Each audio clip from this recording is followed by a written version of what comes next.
কে পরিবর্তন করা হবে সেই বিষয় নিয়ে আলোচনা করব। যেমন ইব্রাহিম সূরার 48 নম্বর আয়াতে যেটা বলছে, যেদিন পরিবর্তিত করা হবে পৃথিবীকে অন্য পৃথিবীতে, এবং পরিবর্তিত করা হবে আকাশ সমূহকে, এবং লোকেরা পরাক্রমশালী এবং আল্লাহর সামনে পেশ হবে।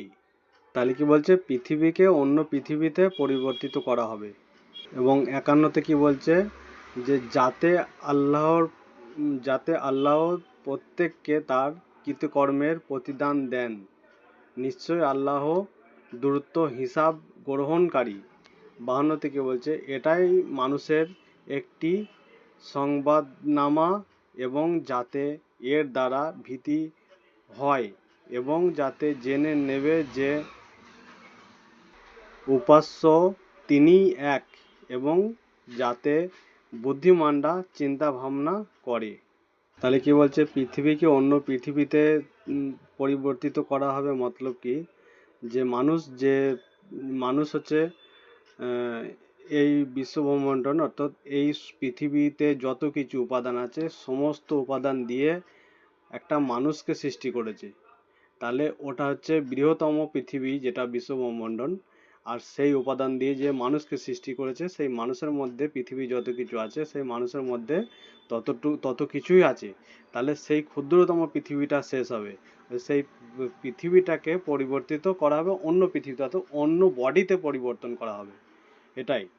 এবং সেখানে এই বডিটা চেঞ্জ হওয়ার আগে যে মানুষ যে এই পৃথিবীতে কর্ম করে যাচ্ছে, সেই কর্ম অনুযায়ী তাকে তার কৃতকর্মের ফল তাকে দিয়ে যাবে, তার ফল সে পাবে, সেটাই। আর এটাই বিষয় যে সে চিন্তা ভাবনা একমাত্র কারা করবে? বুদ্ধিমানটা ছাড়া কেউ চিন্তা ভাবনা করবে না।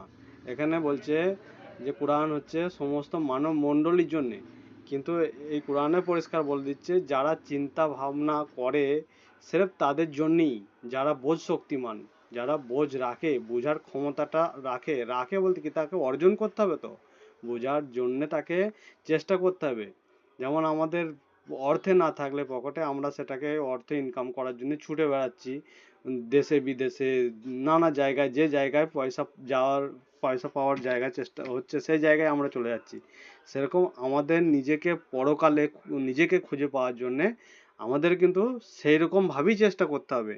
যেহেতু আমাদের স্রেফ এই লাইফটা শেষ নয়, কিন্তু সব মানুষ বলে যে মরে গেল, এর গল্প শেষ হয়ে গেল, কিন্তু না, শেষ নয়, তার গল্প শুরু হলো। ওই তো বলে না, এই পৃথিবী শেষ, তো অন্য পৃথিবী তাকে দিয়ে দেবে।